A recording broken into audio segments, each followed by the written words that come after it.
Welcome to नाने classes. दोस्तों, नाने क्लासेस के यूट्यूब चैनल पे आपका स्वागत है। आज है 9 मार्च और 9 मार्च 2023 के जितने भी most important Rajasthan current affairs के क्वेश्चन बनते हैं, आज हम उनका डिस्कस करेंगे। पूरा वीडियो ध्यान से देखना और लास्ट में मैं आपसे क्वेश्चन पूछूंगा जिनके जवाब आपको कमेंट बॉक्स में देना है। तो आज हम पढ़ेंगे पूर्व महाधिवक्ता सागरमल मेहता का निधन, भारत का पहला बाजरा अनुसंधान संस्थान और राजस्थान आर्थिक समीक्षा 2022-23 की महत्वपूर्ण कड़ी की हम चर्चा करेंगे। क्योंकि आपको पता है 2 दिन होली का पर्व था, तो होली के पर्व पर कोई न्यूज नहीं थी, सिर्फ रंगों में ही रंग खिले हुए थे, तो उसी पे चर्चा हो रही थी। 9 मार्च 2023 की करंट अफेयर्स की। सबसे पहले कल के क्वेश्चनों को करते हैं हम रिवाइज। कल हमने पढ़ा कि राष्ट्रपति द्रौपदी मुर्मू ने राजस्थान के किस वरिष्ठ रंगकर्मी को 2021 के संगीत नाटक अकादमी पुरस्कार से सम्मानित किया? विलास जानवी। प्रदेश के किस जिले में कुपोषित बच्चों के लिए मिशन आर्या के तहत मिशन भीम प्रोजेक्ट चलाया जा रहा है? दौसा। इसमें गुड टच बैड टच के बारे में बताया जा रहा है। राजस्थान के विशेष योग्यजन विद्यार्थियों के कानूनी अधिकारों और योजनाओं की पालना की जांच के लिए स्कूलों के निरीक्षण का विशेष अभियान किस जिले में शुरू किया गया है? उदयपुर में। और 10 से 12 मार्च 2023 को शेखावटी महोत्सव का आयोजन कहाँ किया जाएगा? लक्ष्मणगढ़ सीकर के अंदर। और हनुमानगढ़ के जोखिया साउथ ब्लॉक और खुंजा नॉर्थ ब्लॉक में किस खनिज के भंडार मिले हैं? पोटाश। फिर हमने पढ़ा national highways logistic management limited किसके साथ मिलकर राजस्थान में 11 सोलर पावर प्लांट स्थापित करेगा? जोधपुर डिस्कॉम में 10 जिले आते हैं। मुख्यमंत्री युवा संबल योजना के प्रभावी क्रियान्वयन में कौन सा जिला प्रथम स्थान पे है? उदयपुर। और भारतीय पुलिस सेवा के अधिकारी सुमित महरड़ा चर्चा में रहने के कारण राज्यपाल कलराज मिश्र के परिसहाय बने हैं। और 5वें खेलो इंडिया यूथ गेम में कांस्य पदक जीतने वाली जोधपुर की योग्य सिंह का संबंध किस खेल से है? तैराक से। ये कल हमने पढ़ा था। इसकी क्विज मैंने नानक क्लासेस शिवसर नाम से अपना टेलीग्राम चैनल है उस पर डाल दी और इसकी पीडीएफ भी आपको मिल गई। और अब आपका रिवीजन हो गया, तो 12 घंटों में आप कम से कम 5 बार एक क्वेश्चन को देख पाए हो, अगर आपने रूटीन में इसको तैयार कर रखा है। चलते हैं आज की क्लास। सभी विद्यार्थियों को गुड मॉर्निंग। एक बार सेशन को शेयर जरूर कर दें, वीडियो को लाइक कर दें। अगर आप चैनल पे नए हैं तो इसको सब्सक्राइब कर लें। पहला प्रश्न देखो, राजस्थान सरकार ने प्रदेश के कितने जिलों के 7,834 गांव अभावग्रस्त घोषित किए हैं? राजस्थान सरकार ने प्रदेश के कितने जिलों के 7,834 गांवों अभावग्रस्त घोषित किए हैं? तो राजस्थान प्रदेश के 15 जिलों। कितने?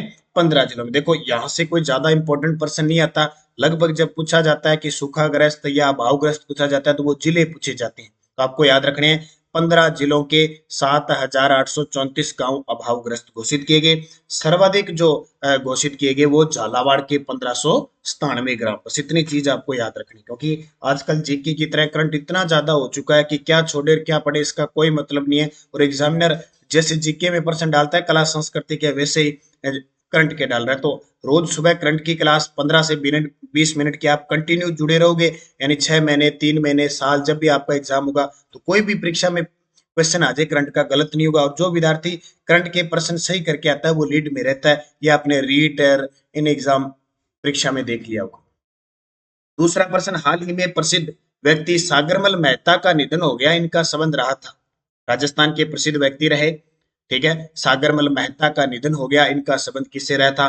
क्या पूर्व न्यायाधीश थे, क्या पूर्व महाधिवक्ता थे, या पूर्व राज्यपाल थे, या पूर्व वित्त मंत्री थे? तो पूर्व महाधिवक्ता थे। कौन थे? पूर्व महाधिवक्ता। कौन? सागरमल मेहता। अब क्या है, इनका शॉर्टकट में नाम पूछे तो इनका नाम है एस एम मेहता। क्या नाम है? S M Mehta. और ये राजस्थान के 2 बार महाधिवक्ता रहे थे। राजस्थान के 2 बार महाधिवक्ता रहे थे। एक बार तो ये रहे थे 1992 के अंदर, ठीक है, 1992 में रहे थे। और दोबारा फिर बने थे ये 1998 के अंदर। तो 2 बार क्या रहते? महाधिवक्ता। महाधिवक्ता की बात करें तो संविधान के अनुच्छेद 165 में इनका उल्लेख है। महाधिवक्ता की नियुक्ति की जाती है राज्यपाल के द्वारा। कौन करता है? राज्यपाल। वर्तमान में महाधिवक्ता कौन है? तो कौन है? एम एस सिंघवी, यानी महेंद्र सिंह सिंघवी है। और पहले महाधिवक्ता राजस्थान के कौन थे? जी सी कासलीवाल। जी सी कासलीवाल राजस्थान के पहले महाधिवक्ता थे। और वर्तमान में कौन है? महेंद्र सिंह सिंघवी। और ये सागरमल मेहता 1992 और 1998 2 बार राजस्थान के महाधिवक्ता रहते। हाल ही में इनका निधन हो गया, इसलिए ये चर्चा में है, तो क्वेश्चन पूछा जा सकता है। ठीक है, इतनी बात याद रखना है। सागरमल मेहता हो सकता है शॉर्टकट में आ जाए, क्योंकि निधन जिनके भी मेन मुख्य जो चाहे महाधिवक्ता है, लोकायुक्त है, या कोई मुख्य न्यायाधीश होता है तो क्वेश्चन पेपर में पूछा जाता है। तीसरा प्रश्न देखो, भारत का पहला बाजरा अनुसंधान संस्थान कहाँ स्थापित किया जाएगा? ये काफी पिछले 1 साल से चर्चा में है। भारत का पहला बाजरा अनुसंधान संस्थान कहाँ स्थापित किया जाएगा? तो वो किया जाएगा कहाँ पे? गुड्डामलानी बाड़मेर के अंदर। ठीक है, भारत का पहला बाजरा अनुसंधान संस्थान गुड्डामलानी बाड़मेर। पहले सिर्फ जिला घोषित था, अब सरकार, केंद्र सरकार ने कहा कि गुड्डामलानी बाड़मेर के अंदर हमें खोलेंगे। और राजस्थान सरकार के द्वारा बाजरा का उत्कृष्टता केंद्र, एक्सीलेंस ऑफ सेंटर है, वो जोधपुर में स्थापित किया जाएगा। और 2023 का वर्ष मोटे अनाज का वर्ष केंद्र सरकार के द्वारा घोषित किया गया है। मोटे अनाज वर्ष यानी बाजरा, इसको कहते हैं मिलेट्स। ठीक है, तो ये आपको याद रखना इंपॉर्टेंट है। खरीफ की फसल है बाजरा। बाजरा उत्पादन में राजस्थान देश में प्रथम स्थान पे है ही, ये तो क्लियर है। बाजरा हो गया, सरसों हो गया। राजस्थान में, पश्चिमी राजस्थान में सबसे ज्यादा बाजरा होता है। 2 साल पहले केंद्र सरकार ने बाड़मेर जिले के गुड्डामलानी में बाजरा अनुसंधान केंद्र खोलने की घोषणा की थी और अब इसको मंजूरी दी गई है। तो ये अपने आप में इंपॉर्टेंट बन जाता है।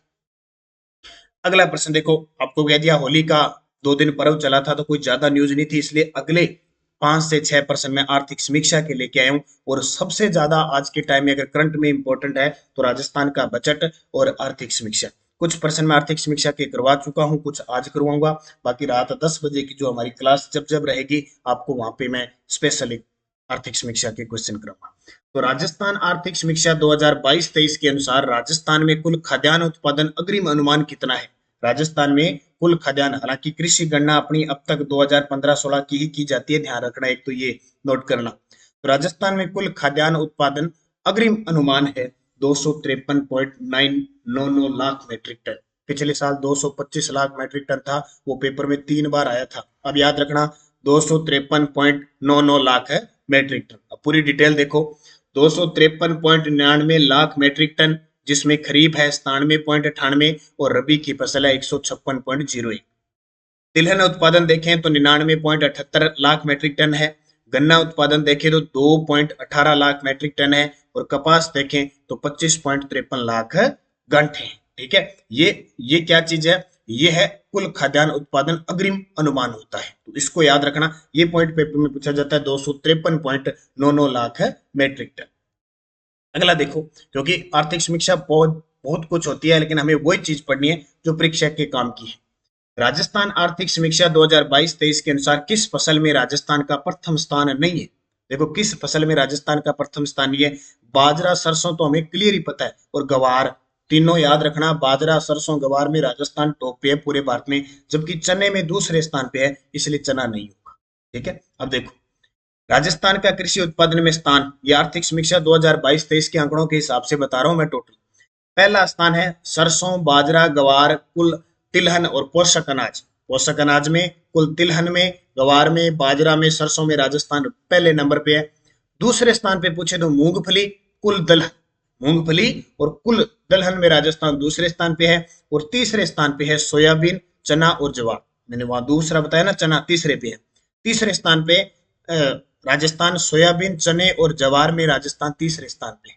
तो ज्यादातर प्रथम वाले पूछ लिए जाते हैं, तो इनको याद रखना।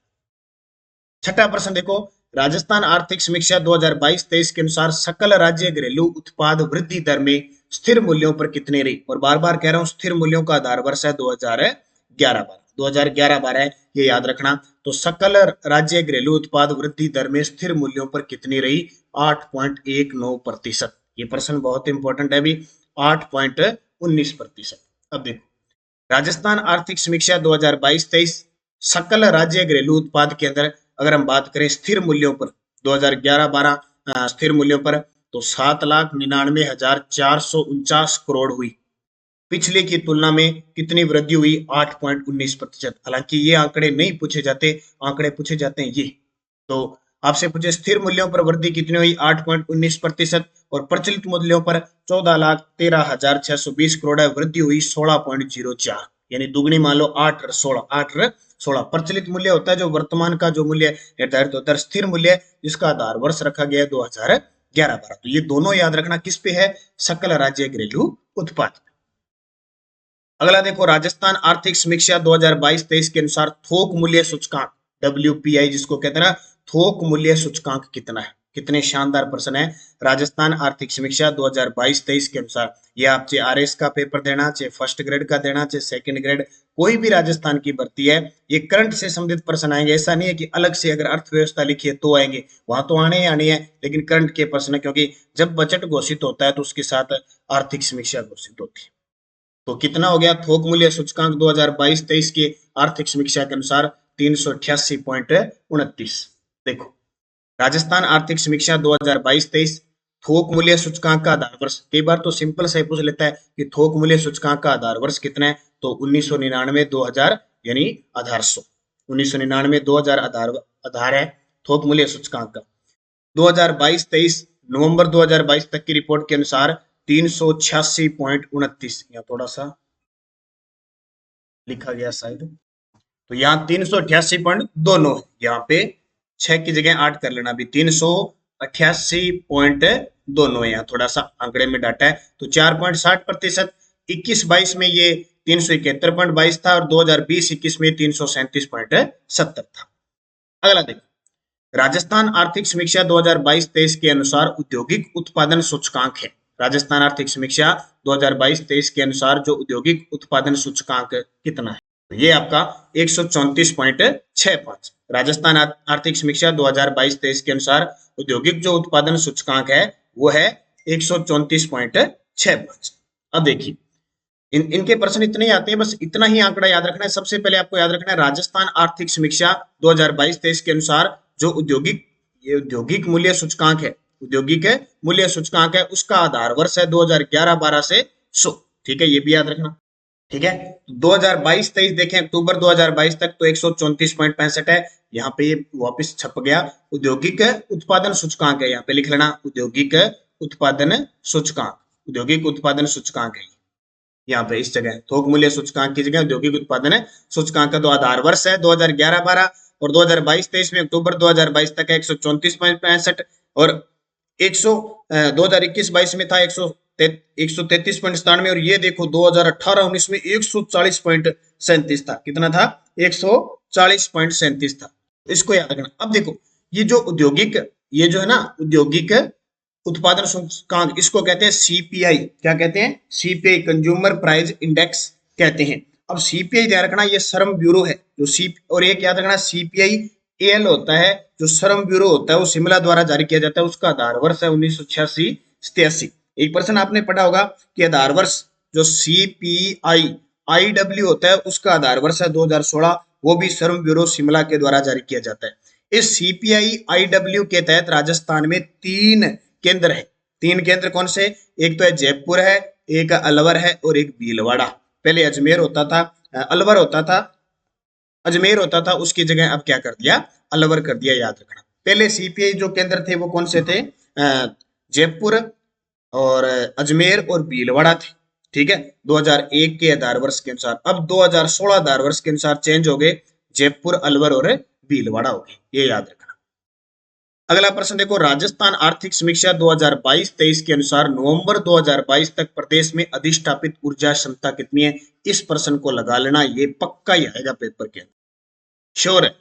23,487 मेगावाट।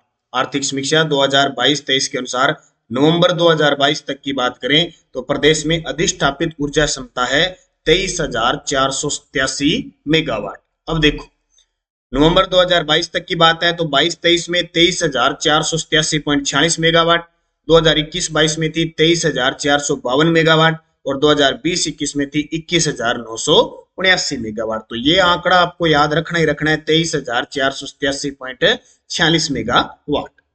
तो ये कुछ पर्सन मैंने आपको आर्थिक समीक्षा के दिए, मैं एक साथ नहीं करवा रहा, कल भी कराऊंगा, लेकिन एक बार फिर इसको इकट्ठा करके फिर मैं सारा टोटल भी आपको दूंगा। तो आप अच्छे तरीके से पढ़ें, निरंतर अध्ययन करें। हमारे Nanak classes Rajasthan current affair जो मुख्य चैनल है, इसमें 1,06,000 कुछ विद्यार्थी जुड़े हुए हैं, आप ज्वाइन कीजिए। और क्विज के लिए नानक क्लासेज शिव सर नाम से आपको टेलीग्राम वीडियो के डिस्क्रिप्शन में सारे लिंक दिए हुए हैं। पिछले वीडियो का क्वेश्चन क्या था, 14 से 16 जुलाई 2023 को डोमेस्टिक ट्रेवल मार्ट का तीसरे संस्करण का आयोजन कहाँ किया जाएगा। आप सभी का सही जवाब था जयपुर। अब आपके लिए क्वेश्चन जिसका जवाब आपको कमेंट बॉक्स में देना है, प्रदेश में किस जिले में कुपोषित बच्चों के लिए मिशन आर्या के तहत मिशन भीम प्रोजेक्ट चलाया जा रहा है। करौली, बूंदी, दौसा, श्रीगंगानगर। यस्टरडे डॉज क्या पूछा गया था कि राजस्थान के किस संभाग में सर्वाधिक मक्का उत्पादित होता है? उदयपुर। ये सारे रीट के पेपर में पूछे गए प्रश्न है। राजस्थान राज्य वन नीति कब लागू हुई? 2010। और तारीख भी याद रखना 18 फरवरी 2010। पिछले एक साल में 5 से 10 बार ये क्वेश्चन पूछा जा चुका। एशिया का सबसे बड़ा कृषि फार्म किस स्थान पे? सूरतगढ़, श्री गंगानगर में है और रूस के सहयोग से स्थापित है। और इसके अधीन ही एक और स्थापित है, कनाडा के सहयोग से है, जो आपका जेतसर के अंदर है ना, जेतसर के अंदर, वो भी श्री गंगानगर में। और ये भी रीट लेवल फर्स्ट में आए हुए हैं सारे प्रश्न। उमेदगंज संरक्षित क्षेत्र राजस्थान के किस जिले में? कोटा में। और सबसे ज्यादा ये संरक्षित क्षेत्र झुंझुनू के अंदर है। ठीक है, वन्य जीव संरक्षित क्षेत्र, और वर्तमान में ये 22 हो चुके हैं वन्य जीव कंजर्वेशन रिजर्व भाई। मरु विकास कार्यक्रम DDP किस वित्त वर्ष प्रारंभ हुआ? 1977-78। तो ये सारे इंपॉर्टेंट है, पांचों के पांचों आपने बहुत शानदार जवाब दिए होंगे अगर आप निरंतर अध्ययन करते हैं। नेक्स्ट डोज आपके लिए, प्रसिद्ध पर्यटन स्थल जसवंत थड़ा कहाँ स्थित है? ये सारे रीट में आए हुए हैं। किस जिले में रक्षा अनुसंधान प्रयोगशाला स्थित है? उत्तर दक्षिण गलियारा राजस्थान के किस जिले से गुजरता है? केसर बाग वन्य जीव क्षेत्र कहाँ स्थित है? और राजस्थान में सबसे पुराना यानी प्रथम राष्ट्रीय उद्यान कौन सा है? इसका जवाब आपको कमेंट बॉक्स में देना है। इनके जवाब दिया करो, साथ में आपको पता लग जाए कि एग्जाम में प्रश्न कैसे आ रहे हैं और हम तैयारी कैसे कर रहे हैं और एग्जाम में कौन सा प्रश्न गलत कर रहे हैं, इससे अंदाजा आपको हो जाता है। तो आप लगातार पढ़ता रहो करोगे। जो भी है, 9 बजे अपनी क्लास आती है, कई बार नहीं आती है तो 9 बजे क्लास आती है, और बाकी